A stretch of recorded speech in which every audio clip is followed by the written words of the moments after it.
we would spend 90% of our lives indoors. And then the pandemic hits and that number just went up. And now you feel terrible, and you go to the doctor and it says it must be mental. What happens is with chemical sensitivity, some people say it's all in your head. Well, they're actually 50% correct. And I'll probably get hate mail on this. So what I'm hearing is odds are we're going to see it or smell it. Welcome to the Power of Your Voice podcast. I'm your host, Mike Murphy. I'm also the author of the book, The Creation Frequency, and founder of Mounds of Hope, a transformational healing retreat center in Medellin, Colombia. Each week in this podcast, we bring you the most amazing guests and powerful content that will inform you how you too can learn to use your own powerful voice to manifest optimal health, wealth, and transformation that you desire and deserve. Welcome, everybody, to the Power of Your Voice podcast, and I'm your host, Mike Murphy. Hey, I'm super happy that you're here today, and thank you for all the positive feedback, the likes, the thumbs up, the shares, especially the shares. I mean, our mission here is to serve people that are suffering, and we bring in some really powerful subjects to help alleviate suffering and how people can learn to detox their body, put the right nutrition in, how to rewire these neural pathways, how to move into the heart, heal those emotional wounds, and become totally whole, complete, free, and live from your heart. And speaking of that, I want to talk a little update about Mounds of Hope. For you guys that watch this show on a regular basis, you know about Mounds of Hope. You know what it is. You know why I built it. For those of you guys that aren't aware of Mounds of Hope, it's our transformational healing retreat center here in Medellin, Colombia. It's a 2-week adventure where we spend a lot of time detoxing this toxicity in your body. Believe it or not, you're full of heavy metals, parasites, candida, bacteria. I don't care where you are, because the food is toxic, the air is toxic, the water is toxic. And when your body is toxic, it lowers the energy, and especially the energy of the immune system, and therefore disease can take hold. The other issue I see, why we can't get off these addictive foods, and they're addicting on purpose by the food industry, is because of this. We get habits, and these neural pathways get wired to keep fulfilling this bad habit, which is injuring our gut. And by the way, your gut speaks to your brain. So if you have a lot of parasites and junk in your gut, it's constantly sending messages, chemical messages, ladies and gentlemen, to your brain saying, hey, I need a Coke, I need a pizza, I need some ice cream, okay? Because they feed on sugar, they feed on processed foods. And unfortunately in America, because of the economy right now and the way things are, very few people can afford to go to Whole Foods. Very few people can buy organic foods. So kind of stuck in this trap. And then there's an education lacking. I mean, I can speak to my 4 grandkids. They think that food grows in a box. Now, I'm 66 years old. I know that it doesn't. But there's so much processed food in that country, and there's so much additives in the processed food and even the fast food that's addicting, and especially the sugar, and especially the corn syrup sugar. And it seems to be everywhere.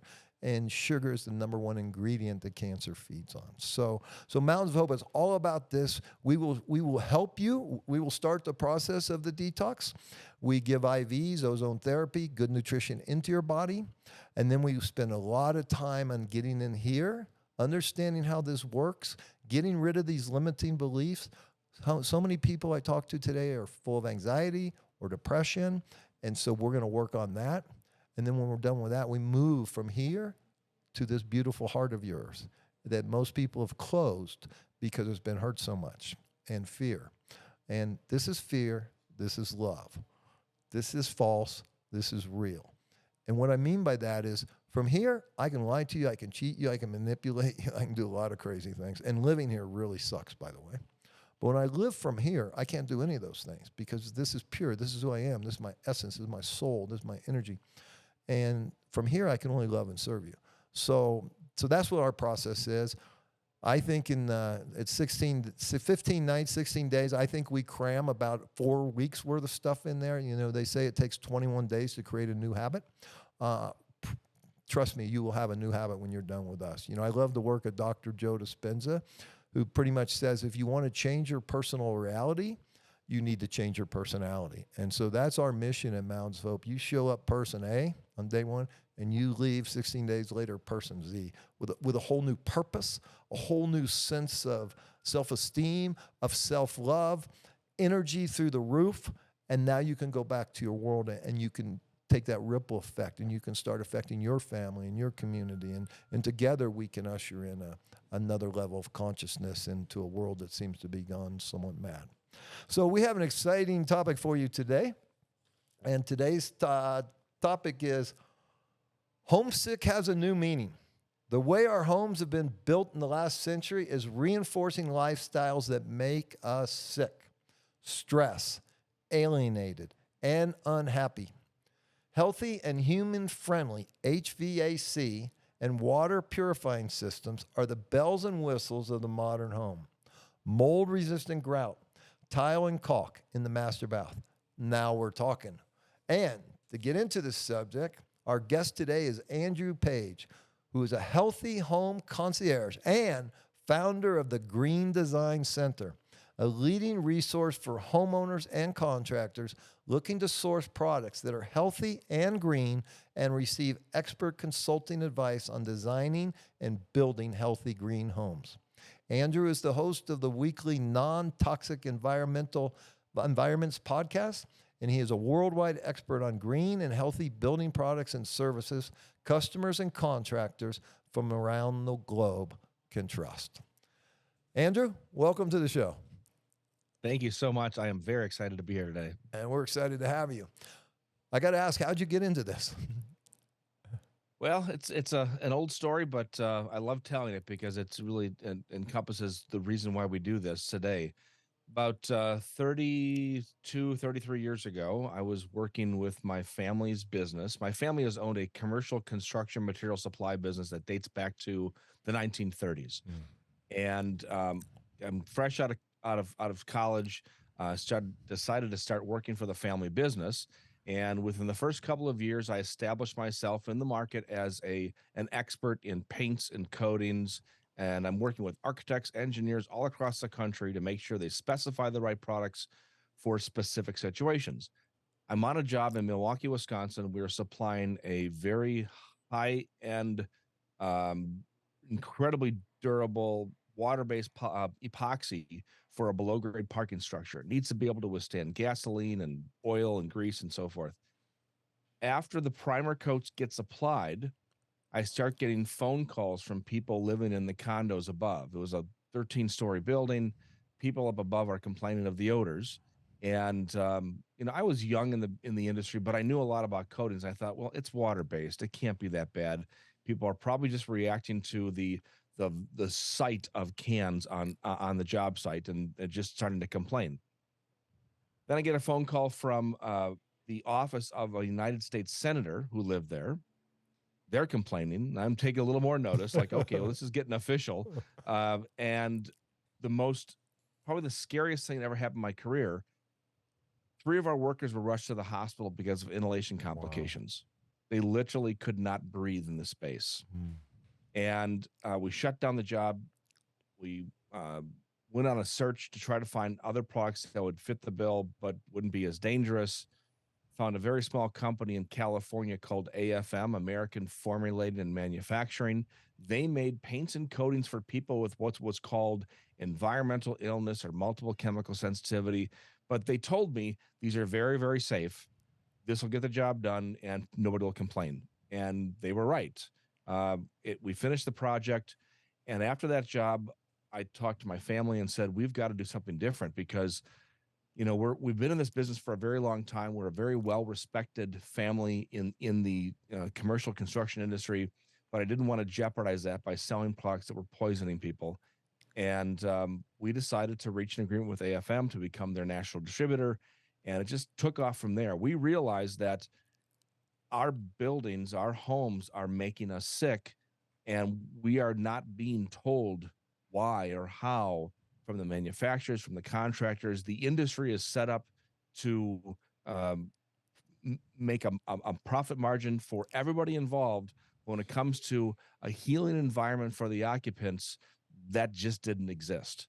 And so that became my mission, still is my mission today, to provide the healthiest, friendliest materials and now educational advice for my clients around the world. Now, that original product, one, how did it get on the market? Is it still on the market? And what's that regulation like over there? Yeah, so the interesting thing is that I found out through my research that in order to be called a water-based coating, only 50% of the liquid component of the coating needs to be water. The rest can be a solvent of some sort or a variety of them. In order to make a paint or a coating, there's only a few ingredients, general ingredients, water or solvent or a combination, a resin like epoxy or acrylic or polyurethane, and then a bunch of other fillers and binders and colorants and things like that. The manufacturer does not have to tell you exactly what's in the product. Matter of fact, to this day, there is no regulation saying they have to divulge the ingredients. They have to divulge certain ingredients that could be problematic in case there was a spill on the highway or a job site, like a fire at the job site, just to make sure that first responders and emergency workers know how to prepare themselves, gloves, masks, so forth. But when it comes to using them on the job site or in our homes, there is no regulation whatsoever to tell us what we can and cannot use or how we're supposed to use it. So it really is buyer beware. And so we've become that uh, that that source for people when they are doing that research. Are those regulations state by state or are they federal? So there are federal regulations right now for certain ingredients, such as what are called volatile organic compounds, VOCs. VOCs became regulated in the mid to late 1990s because of their propensity to create outdoor air pollution when they combine with UV and nitrogen. And what would be a definition of a VOC? What is that? It's a carbon-based molecule readily vaporized at room temperature that could react to nitrogen and UV and create smog. Gotcha. Inside of our homes, there is no possibility of smog because there's not enough UV and there's not enough nitrogen. But it has been determined that some VOCs are dangerous for humans. Hmm. It's also well known that most VOCs are completely harmless to humans. But the EPA, the Environmental Protection Agency, looks at all VOCs the same. They're all bad, therefore they all have to be eliminated or reduced. In doing that and telling manufacturers you have to reduce the VOCs, they are allowed to use one of maybe 90,000 other chemicals that are not classified as VOCs, and they can use them in their product and not disclose them. Yeah. So this is where manufacturers hide all those things that are dangerous. They'll say, listen, it's not a VOC, so therefore we can use it and not tell you what it is. So I'm 66 years old. And when I was growing up, we had the popcorn ceilings, which had asbestos. Mm-hmm. We had lead in the paint. Yes. So have things gotten better or worse?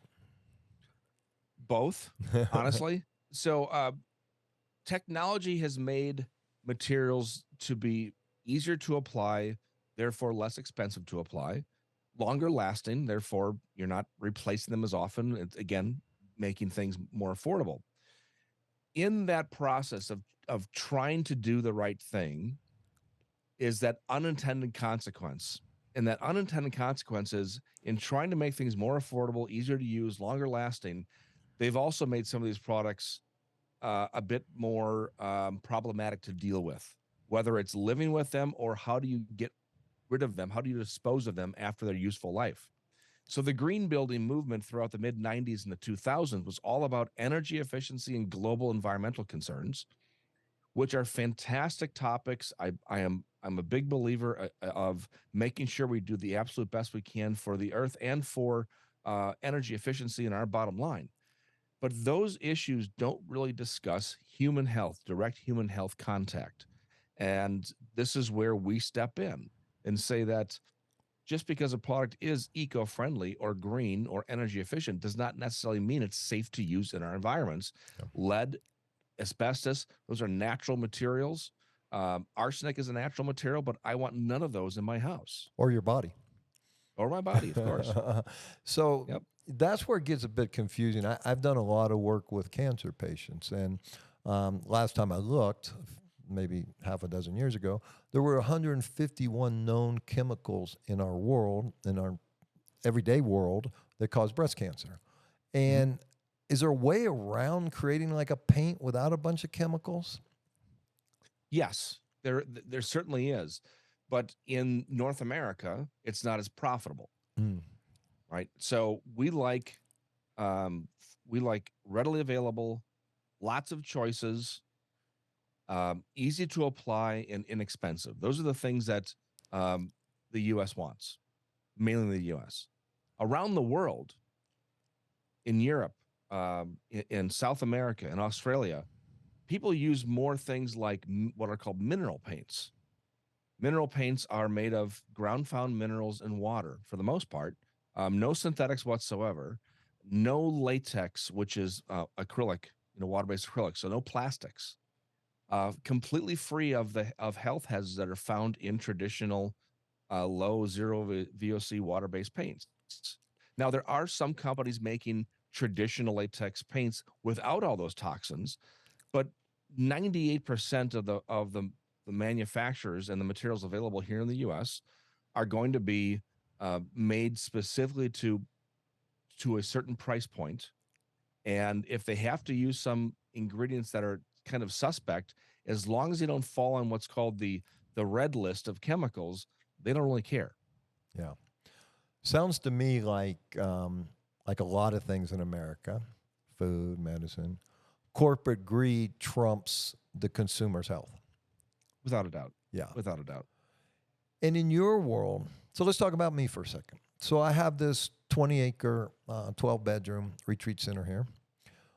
It's probably about 20 years old. I just spent a lot of money turning it into a 5-star resort. But I'm concerned with things like mold, and we get a lot of rain. We're 7,000 feet in the Andes Mountains. There's a lot of green around us. So what can I do to check for mold? Well, honestly, it comes down to three things: visible, um, the smell test, and then if neither one of those are conclusive, then you start doing air quality tests. Okay. Okay. Mold has become a very, very important topic in the last few years.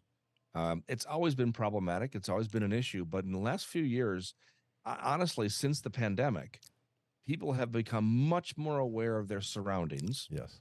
They're spending more time indoors. And honestly, before that, we would spend 90% of our lives indoors. And then the pandemic hits and that number just went up. Yeah. Okay. And we sit around the kitchen table and we've got the kids doing homework over here and we're working on work over here and Zoom calls and all that. And then you sit and your eyes start to wander and say, well, I should probably fix that and I should do something with that. And you start to think about things in the home that you weren't thinking about before. And now people are more concerned about, well, if I'm going to be here while the work is being done, the products better be safe. And maybe I should look into why I've got this really strange smell coming from the ductwork Mm. and the basement smells like moisture and so on and so forth. People are just more aware of these things Yeah. and they're more willing to research and ask questions. Yeah, you brought up something I didn't think about because I don't have HVAC up there. But there's a ton of HVAC in America. I live in Palm Springs as well, so we have a lot of air Mm-hmm. conditioning. Sure. And it never really dawned on me. But remember years ago, you probably do the Legionnaire's disease that was Oh in yeah. the HVAC. Mm-hmm. So as a consumer watching this show or listening to this podcast, what should they do with their HVAC? How should they check it? Well, again, this comes down to the visual and the smell test and so forth, and it's different throughout the wherever people are listening. In Florida, there's a huge problem with mold, Because humidity. and a lot of it has to do with the fact that um, the way we are building homes today, we are not allowing for the common occurrence of high humidity, and not thinking about what is that going to do to the building materials. I'm working on a project right now where there are several consultants involved to try to figure out why there's a huge mold problem in the home. And after about $120,000 into all new HVAC system in the house, they still have a problem. Wow. And it's determined that, and after I looked at it, we've determined that the system is bringing in way too much fresh air from the outside, and it's not dehumidifying that air before it expels it into the main space. And so when humidity comes into a space, it has to go somewhere. It just doesn't disappear. It absorbs into surfaces, absorbs into painted walls and flooring materials and cabinetry, and eventually it tries to make its way out again. But during that time of being in that substrate, if there are also mold spores in the air and they happen to land on that same spot, and that same spot now is conducive for mold growth. Mold spore just needs a food source, it needs moisture, and needs warmth. And after it's got those, it can start to take off. What would be And what so would be a food source for mold? a food source for mold could be the paper on drywall, Okay. could be the wood that the home is constructed of. It could be the paint itself. Um, People forget that during the painting process, when you paint a wall, that paint is still curing for at least 2 weeks. Mm, And if a mold spore gets into that paint before it's fully cured, it now has a fresh food source to work with. I see. And then other things, you shower, and the steam that coming from the shower carries with it not only the moisture but soap scum and dead skin cells. Those stick to a surface and now become a food source. So the whole home, and not to scare people, but the whole home can be considered sort of a petri dish, Yeah. unless we maintain it properly. Yes. And I think most people do.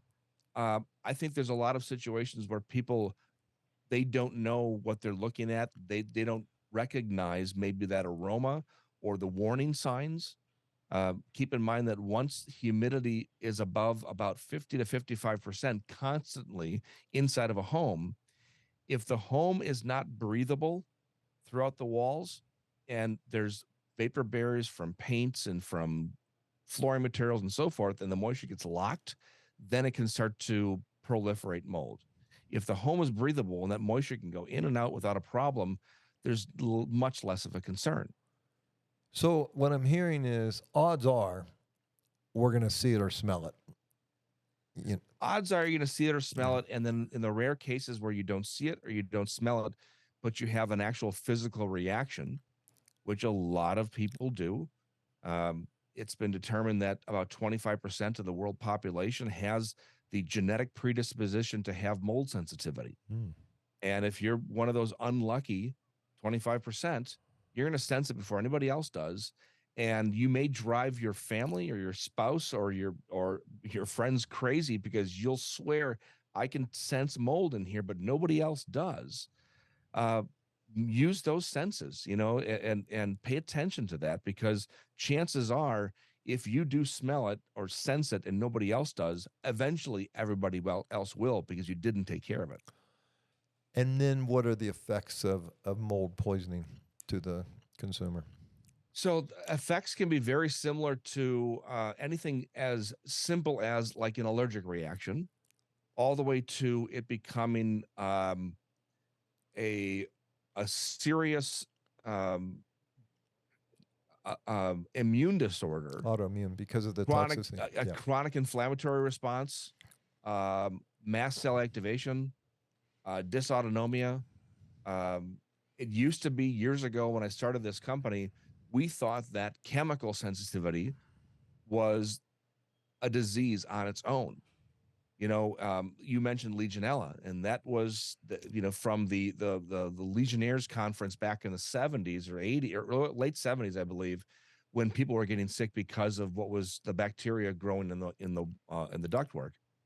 Um, the other event was the OPEC oil embargo in the early 70s, and building managers and building owners decided to cut down on fresh air intake. Mm. And so we literally had people living or working in these toxic boxes, not enough fresh air. And so you start to recognize the warning signs because of these events. And it's if you don't take care of it soon enough, you end up with an autoimmune disease. And now we're finding that chemical sensitivity really isn't a disease on its own. It's a symptom of an underlying situation. It could be something like Lyme's disease. Yeah. And now you have chemical sensitivity, mold sensitivity, electromagnetic sensitivity. And now you feel terrible, and you go to the doctor, and he says it must be mental. That's the best Oh, part. that is an enormous problem. Yeah. And this is only getting better in the last couple of years. Up until the last few years, I can't tell you how many people called up and said, my doctors have all told me I need to go, So get mental health. right, Well, okay, I think we all need mental health in some regard, right? right. But what happens is with chemical sensitivity, some people say it's all in your head. Right. Well, they're actually 50% correct. And I'll probably get hate mail on this, but this is true. When somebody has a serious, um, a serious reaction to chemical or mold exposure, and they're used to this, let's say this is happening for years. The mind's a very powerful thing. You mentioned it in the intro. Yeah. Imagine you walk into a space and you sense something that you don't recognize. What happens? Your mind essentially puts your body into fight or flight, and you have this massive adrenaline release causing the exact same reaction that you would have if you actually did come in contact with something that really is bad. Yeah. So when I say that it's 50% in your head, the fact of the matter is sometimes we don't know, because you do have a serious situation. It is a serious health concern, but a lot of times you're reacting to your body telling you there's something wrong, but not knowing the difference between a real potential damaging situation or just the fear of it. I mean, I wrote a book around this whole subject. There's no difference There you go. between reality and imagination. And the greatest pharmacy in the world is located right here to make chemicals Exactly right. to reinforce what we're thinking into our bodies. Yes. I've been to friends' houses, older homes, and take a shower as a guest, and you can see the black mold. I mean, Yeah. it's weird to me that they don't see that, and it's Well, I think some people are just first of all, we have to remember that mold is everywhere. Mold's outside, mold's inside. There's really nothing dangerous per se about mold. It gets dangerous when it's certain kinds that release what are called mycotoxins, these toxins coming from the mold as it's dying off. And it's certain species. Okay. You go into a bathroom and you see mold growing in the shower in the corners. 99 times out of 100, that's completely harmless, what's called mildew. Okay. It's surface mold that hasn't taken root yet. It can be wiped off very easily. And if you're living in a very humid climate and you have a bathroom that has very poor ventilation to get rid of that steam, you're going to get surface mildew pretty easily.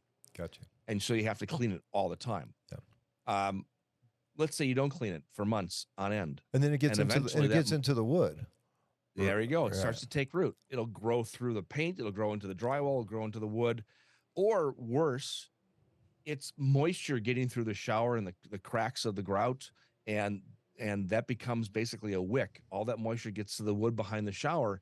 And now 10 years later, you've got a mold forest behind your shower, but you can't tell because you can't see it until you start to see the signs of it: staining grout, the smell, health issues. And then you start to take that shower apart and you find that you have a massive mold problem. So sometimes it's just not easy to see.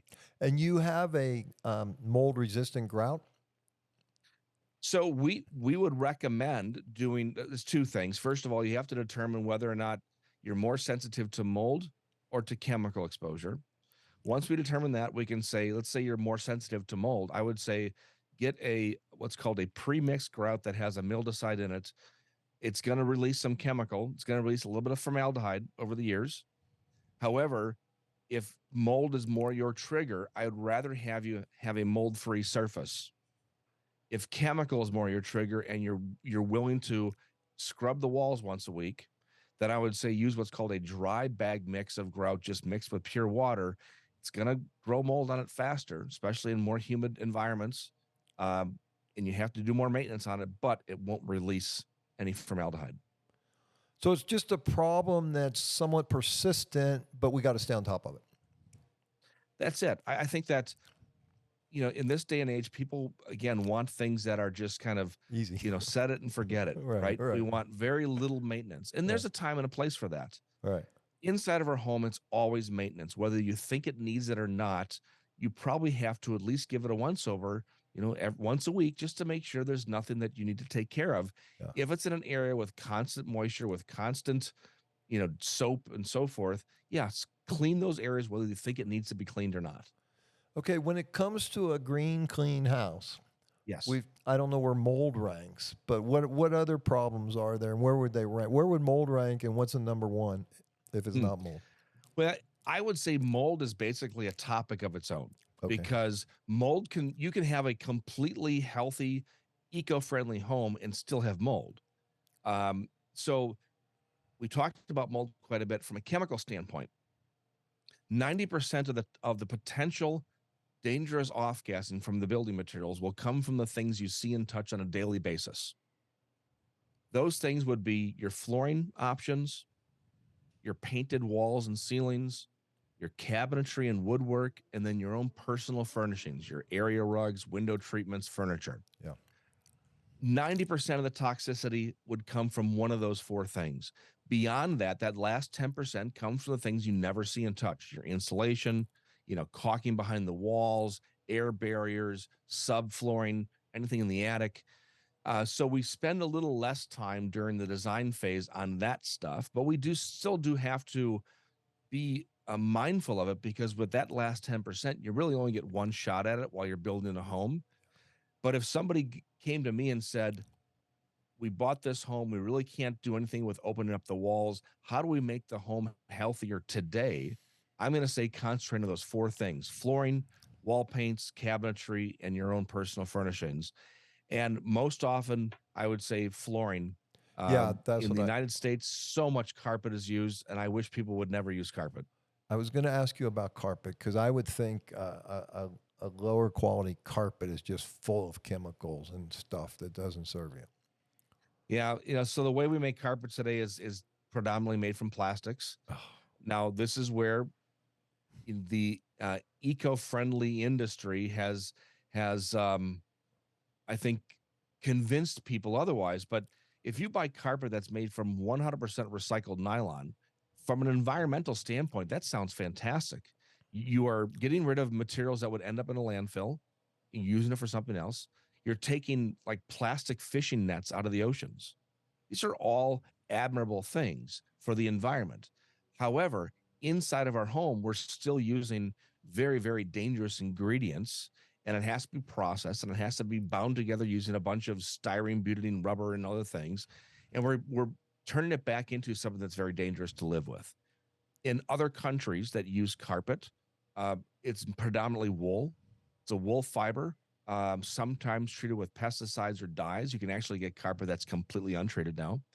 And the backing is usually hemp or jute or cotton and natural latex.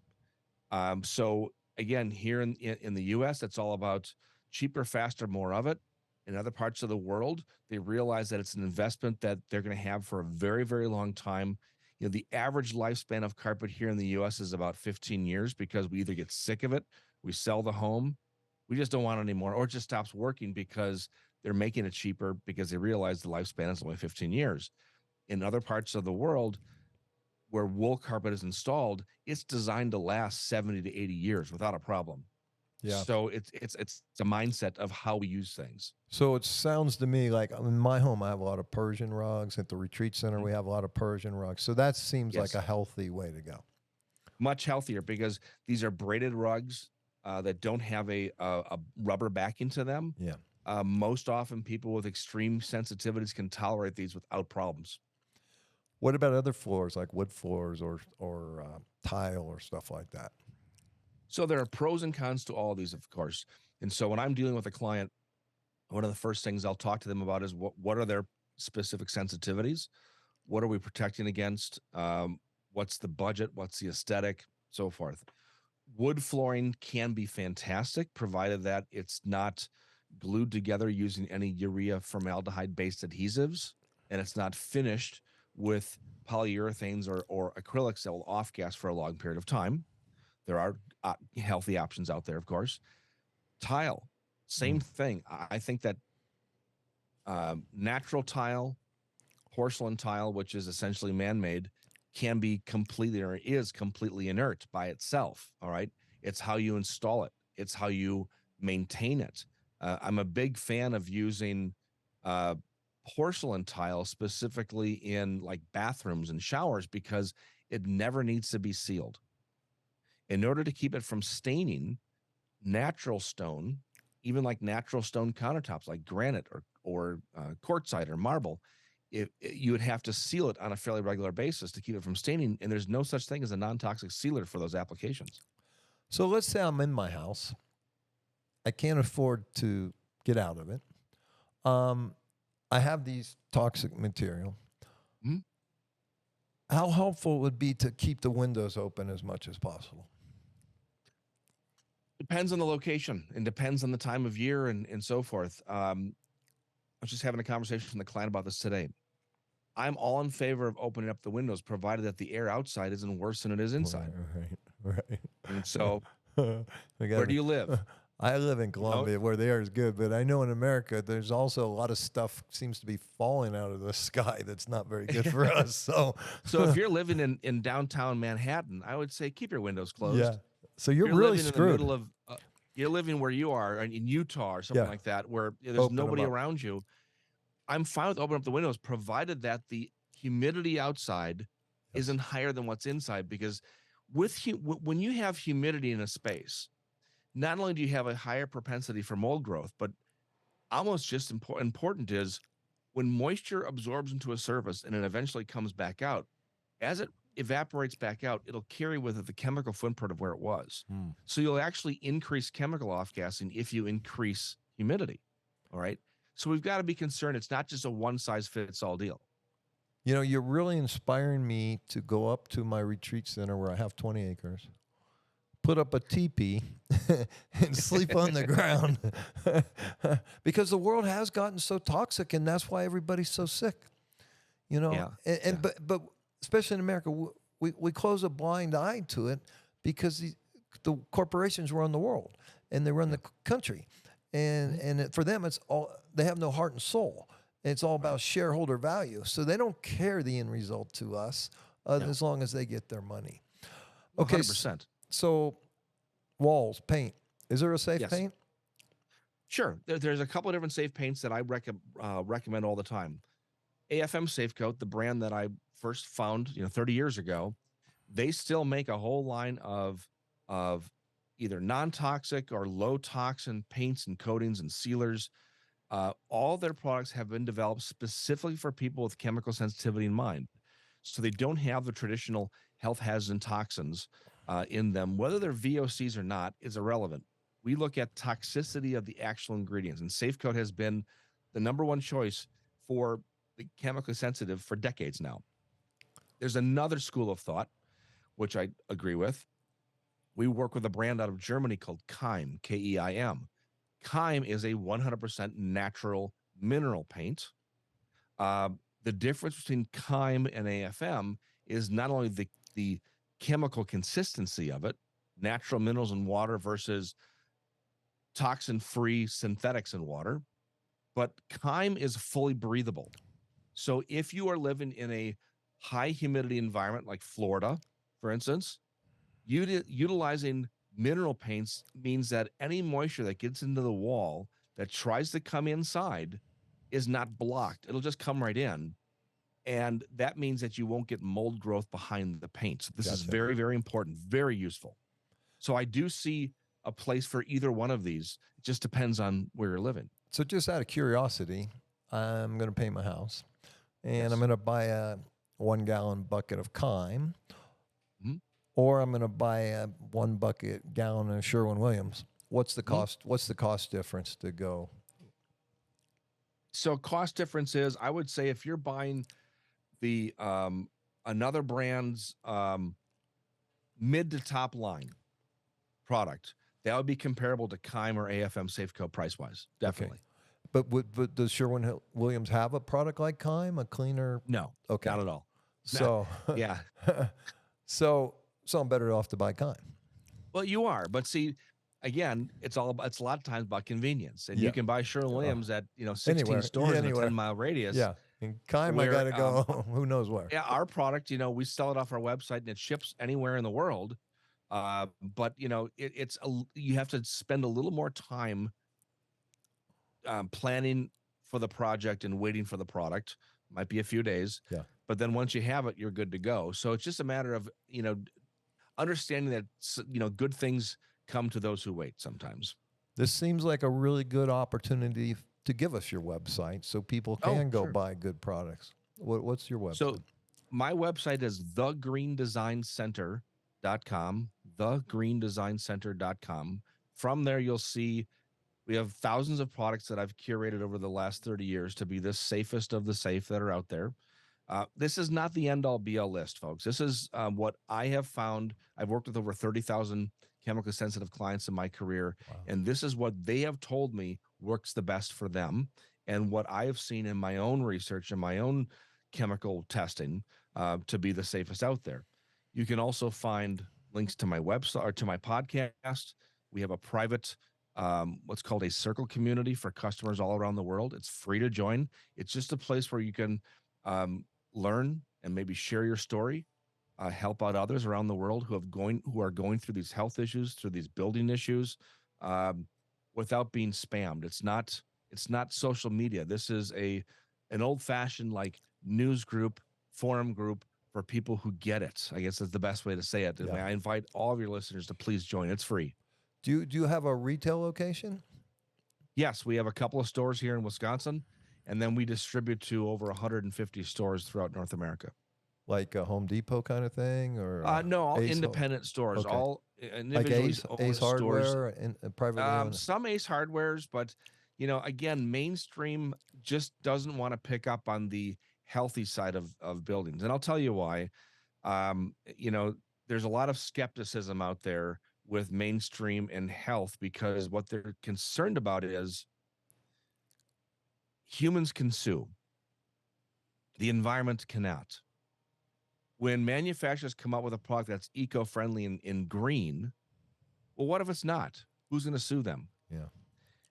You come out with a product that you say is actually healthier for the occupant, healthier for the user. Well, this is why builders and contractors, architects, designers, manufacturers don't come out with things that clearly are toxin-free or healthier for the user because they're afraid, what if it's not? And they're opening themselves up to lawsuits. They also realize that 99.9% of their customer base doesn't care, or at least they don't think that they care. Until they're sick. Until they're sick, exactly right. And therefore, people will buy the Sherwin-Williams paints because they have really good advertising. They're available locally. Every painting contractor loves to use it because they have incredibly large margins for dealers. Dealers make a lot of money. Our painters make a lot of money when they use Sherwin-Williams paint. But if somebody really cares about their own personal health and they do a little bit of research and they just they go to a website like the Green Design Center, they'll find that they can get products pretty quickly. And painting contractors will like the product. They still won't want to use them because they lose all that profit. But ultimately, it's not about the painting contractor. It's about you. It's your health. You're the one paying the bill. You're the one having to pay the doctors and pay the health insurance. So it's up to you to make the right choices. So let's say I'm building a new house in California and I really want to make it as green as possible. I would go to your website. Is there someone I can talk to consult with me, or how's that work? Yeah, so I actually do consulting all over the world, new homes, remodeling. Heck, people just want to replace a screen door in the front of their house, but they want to make sure they're using a healthier caulking material or healthier adhesives. I do consulting in either 15-minute, 30-minute, 60-minute increments, or I have projects where I've gotten involved as a consultant for the entire project. So they basically pay me an annual fee for unlimited time with me, and that's become just a very valuable resource for people when they want to build a healthy home. And I know I talk an awful lot when I'm interviewed about the downsides of buildings, and it becomes a little daunting, a little scary. And I have to tell you that while it sounds scary, it's very, very easy to make one simple change every once in a while to make your living environment so much healthier. And for people who get stuck in what's called analysis paralysis, where they're doing their Google research and they see 100 things they need to change in their home, then they get frozen. Like, what do I do first? And if I do this one little thing, will it even make a difference? So why do I even start? I'm here to tell you that one little difference can make a huge difference down the road. I mean, something as simple as taking your shoes off at the door so you're not bringing all those toxins from what you walked on all day makes a huge difference. You know, utilizing an air purifier in the bedroom, making the bedroom the healthiest room of the home, because we're trying to get 6 to 8 hours of restorative sleep a night.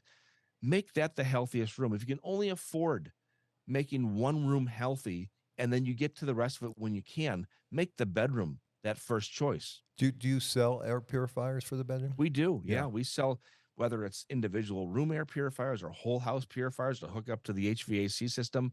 There is a solution for just about anybody's situation. And that solution does not have to be completely unaffordable. Yeah, my wife and I have had an air purifier in our bedroom, both of our houses, for a long time now.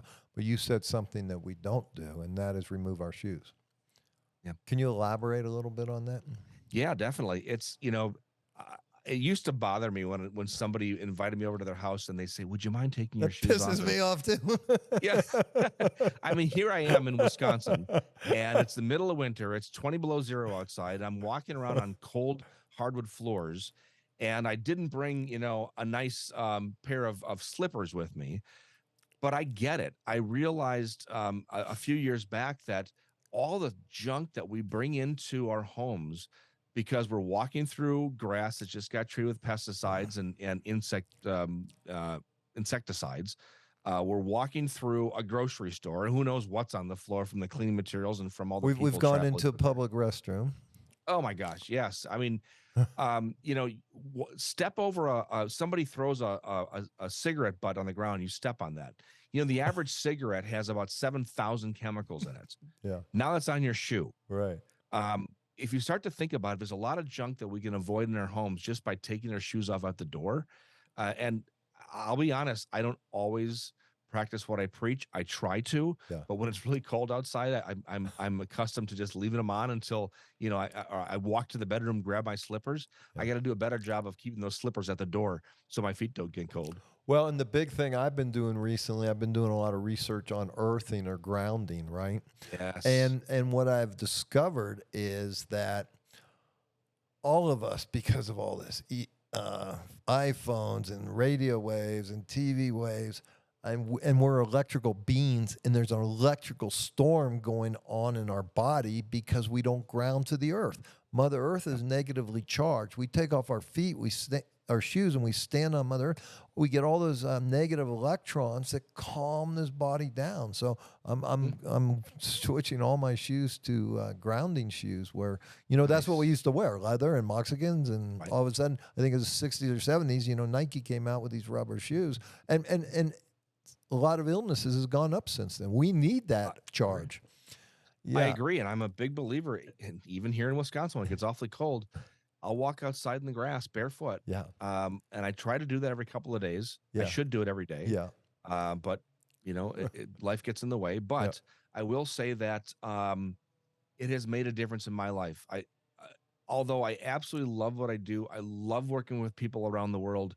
But like anybody who works with people who have severe health issues, not only physical, but mental health issues because of the physical, I take on a lot of what they have. And I absorb a lot of that negative energy, and I need to get rid of it. Yeah. And I've done Reiki for years. And I remember years ago, I was told, you got to just walk outside, take your shoes off and stand in the grass for 15 minutes. And it does make an absolute difference. And if you can do it at sunrise and sunset, now you're getting that red infrared light too, which really fuels you. So in all these years, what's the worst health concern you've seen, or the worst health situation you've seen in a person or a family or whatever? Oh boy, I've had way too many clients that have developed cancer because of the homes that they're living in. I've had way too many clients with pets that have developed cancerous tumors in their feet because of walking on carpeting. I am seeing a very, very fast increase in mast cell activation, chronic inflammatory response because of mold. Mm. Um, there's a lot of immune disorders that you could probably at least look at your environment as a contributing factor.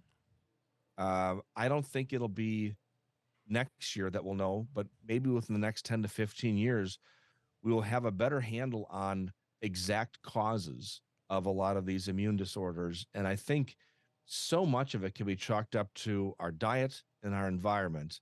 And you talked about it earlier on when you are filling your body with manufactured foods, and then you're preparing those manufactured foods in a kitchen that is surrounded with plastics and other man-made materials. It's very difficult, and the body is it's all about electrical impulses. Yes. And natural materials just resonate better with the body than do synthetics. And I remember years ago working with a functional practitioner here in Wisconsin. He built a new location for his practice, and we helped him with all the flooring materials and wall finishes. The entire place is finished out using our healthy materials. And within months, I got people coming to us saying, I feel better just walking into the place. I don't even need to be treated by him anymore. It just makes my body feel better walking in there. And it's not psychosomatic, No. because there's a lot of people who go to see him that had no idea what the building was finished with, but they recognized right away it was just a healthier environment. Yeah, because we don't realize this is microscopic toxicity. Okay, so we can't Yep. see it, but Right. it goes through the skin, it goes through the lungs, goes through the nose. I mean, it permeates, and It you does. can feel it. Hmm. What did you do anything around this EMF from these phones and these pads? Is that when you're doing a house? Do you factor that in at all? For a lot of people, we factor that in. I was on the board of directors of the International Building Biology Institute for a few years, and that's really the organization that really has pushed the ball way forward when it comes to research on electromagnetic fields and then how to mitigate them in a home. There are people out there who are Oh, much better experts than I am. However, I will say that anecdotally speaking, when you have people living in a home that is in direct contact with um, microwave from cell towers, Wi-Fi bouncing all around the homes from all the devices, and then you eliminate that through whether it's through better wiring, shielding from different paints and other materials. When you eliminate this, you find that everybody in the house, like almost overnight, is less irritable. They're sleeping better. They're just feeling better. The color of their skin looks more vibrant, right? They don't have that sunken eye look because, again, they're getting sleep, yeah. of course. And these electromagnetic fields will actually disrupt our REM sleep. Yeah. And so, yeah, it makes a huge difference. I think this is one of those areas also that is just being tapped into now. Within 10 years, we're going to know so much more than Yeah. we do now. Yeah. In a lot of ways, it's an exciting time to be alive because a lot of things are being destroyed. All these systems that are being exposed and no longer servers are being destroyed. And a new awakening and a new consciousness is arising. So it's the next 10 years are going to be very interesting, especially in light of the fact that we're made of atoms, and atoms are 99.99999% space. So the illusion is this solidity of this body, okay? It's held together by this electromagnetic energy. But in reality, these Wi-Fi things, these radio things, these TV things, these satellite things, they're going right through us. And we're made of electrons, and we're electrical. So it gets all screwed up. And then the electrons get separated, which leads to free radicals, which leads to cell mutation, which leads to inflammation, that leads to illness. So this was supposed to make the world better. In my mind, it's made it 10 times worse. Okay, I'm not a big fan. Yeah. Yeah, I agree that technology is great when it works properly. And what we Yes. don't know are the unintended consequences of trying to do the right thing, trying to be more technologically advanced. We're starting to see those, the ramifications of that. But what's happening is that technology is rapidly improving much faster than what we can comprehend. Yes. And so I think it's time that we all just sort of take a beat Yeah, I and agree. let's just stick with what we don't need the next best iPhone. We don't Please. need the next Yes. best this and that.